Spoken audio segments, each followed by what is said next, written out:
Libay ra gid unta ko ba. Pero makaibog yun ang mga bulak ni Mami.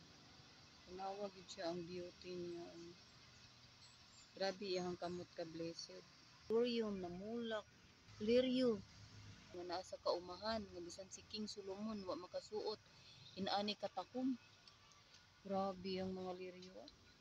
Oh, nang timbulak gid siya mga liryo. Sa liryo. Oh, pagka nice. Cute. Uy, pagka nice gyud. Tanawa gyud ang kanay sa iyang mga bulak, oh. Wow. Grabe ang Ginoo, no? Nice gyud kaayo ang kuan ni Mami. Iyang garden ganahan ko maglibay-libay ra unta ko pero dili ko maka libay kay makakita gyud ko sa kaanindot. Grabe gyud ang mga liryo na musagak ug bulak.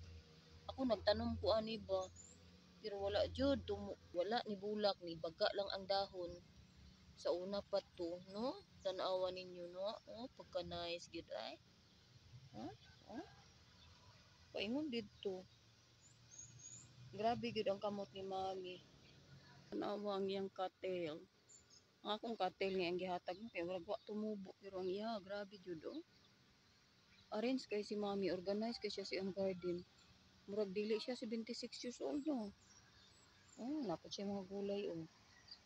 Pero hoy, grabe ka-arrange ang iyang garden. Pagka-anindo. Oh. Natanawa ang iyang banda. Oh, bulak po di ang banda. Kaya nga bulak. Oh, naka-remember ko sa una paghapit na mag-graduate ba. Mangita dahil ng inani kay ihimo ang crusades. No? Hoy, nara oh. Wow. Bumbil. Oh, bumbil ni mga karel. So, tanawa. Sa gunsun ka bulak pagka-anindot. Oy, grabe yun ni si Mami og kamot. No? Oh. Pati sili? Oh, tanawa ninyo mga karels. Pati sili? Adoy, grabe. Unsaan ka ni pagpatakod, no? Malami mo siya kamot? Haligi, tanaw yung haligi. Ah, see? Ka-nice kayo. Para po siya gliryo ba?